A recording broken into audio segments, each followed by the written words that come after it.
ओनपैसी में 14,27,000 से अधिक फाउंडर हैं, वहीं 22 लाख से अधिक यूजर है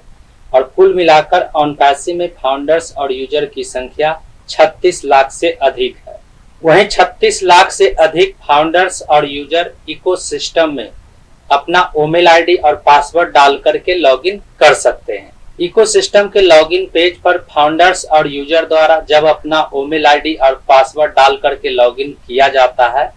तो वे अपने ईमेल आईडी और पासवर्ड के द्वारा इकोसिस्टम के लॉगिन पेज के द्वारा इकोसिस्टम में लॉगिन करते हैं। लेकिन 14,27,000 से अधिक फाउंडर्स के लिए जो ofounder.net पोर्टल बनाया गया है, उस पोर्टल में जब फाउंडर्स अपना ईमेल आईडी और पासवर्ड डाल करके लॉगिन करते हैं तो उसमें वो लॉगिन नहीं कर पाते हैं। वहीं वेबसाइट डिलीट होने से पहले फाउंडर्स भी ofounder.net में अपना ईमेल आईडी और पासवर्ड डाल करके ofounder.net में लॉगिन कर लेते थे।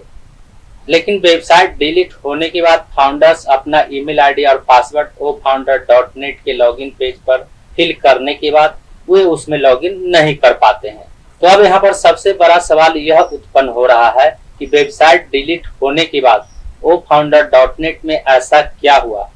जिसके बाद से फाउंडर्स अपना ईमेल आईडी और पासवर्ड डाल करके ofounder.net में लॉगिन नहीं कर पाते हैं। तो आज के इस वीडियो में हम इसी टॉपिक के ऊपर बात करने वाले हैं। नमस्कार दोस्तों, मेरा नाम है मंटन शर्मा।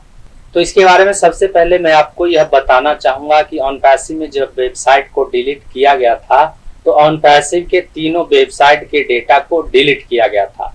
जिसमें से एक है onpassive.com, दूसरा है इकोसिस्टम और तीसरा है ofounder.net। इन तीनों वेब पोर्टल के डेटा को डिलीट कर दिया गया था, जिसके कारण यह तीनों वेबसाइट डिलीट होने के बाद ओपन नहीं हो रहा था। लेकिन जब वेबसाइट को रिकवर किया गया तो उसमें से onpassive.com और इकोसिस्टम का डेटा रिकवर हो गया, लेकिन ofounder.net का डेटा रिकवर नहीं हुआ, जिसमें सिर्फ फाउंडर्स का डेटा था, यूजर का डेटा नहीं था, जिसके कारण फाउंडर ofounder.net में लॉगिन नहीं कर पाते हैं, लेकिन इकोसिस्टम में आसानी से लॉगिन कर लेते हैं। यहाँ पर समझने वाली बात यह है कि जब हम ofounder.net कीवर्ड को गूगल में सर्च करते हैं तो सर्च करने के बाद यहाँ पर ofounder.net वेब पोर्टल का लिंक दिखाई देता है, जिस पर जब हम क्लिक करते हैं तो क्लिक करने के बाद हमारे सामने ofounder.net का लॉगिन पेज ओपन होने लगता है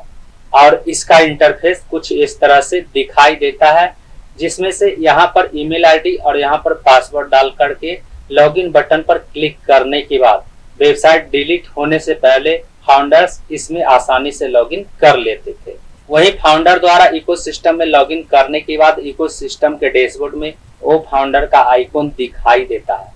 और उस आइकॉन पर जब हम क्लिक करते हैं तो क्लिक करने के बाद हमारे सामने दूसरा जो पेज ओपन होता है वह ब्लैंक दिखाई देता है, उसमें लॉगिन करने का ऑप्शन दिखाई नहीं देता है। आप देख सकते हैं कि इकोसिस्टम में ofounder.net वाले आइकॉन पर क्लिक करने के बाद हमारे सामने कुछ इस तरह से ब्लैंक पेज दिखाई दे रहा है। यहाँ पर आप देख सकते हैं लिखा हुआ है ofounder.net और इसका कारण यह है कि ofounder.net में फाउंडर्स का डेटा मौजूद नहीं है, जिसके कारण फाउंडर्स ofounder.net में लॉगिन नहीं कर पाते हैं, क्योंकि जब तक वेबसाइट में मौजूद डेटा से लॉगिन पेज पर फिल किया गया डिटेल मैच नहीं करता है तब तक हम किसी भी वेबसाइट में लॉगिन नहीं कर सकते। तो उम्मीद करता हूं इस वीडियो में दी गई जानकारी को आप अच्छी तरह से समझ गए होंगे। इस वीडियो से संबंधित यदि आपके मन में कोई सवाल है तो आप हमें नीचे कमेंट में पूछ सकते हैं।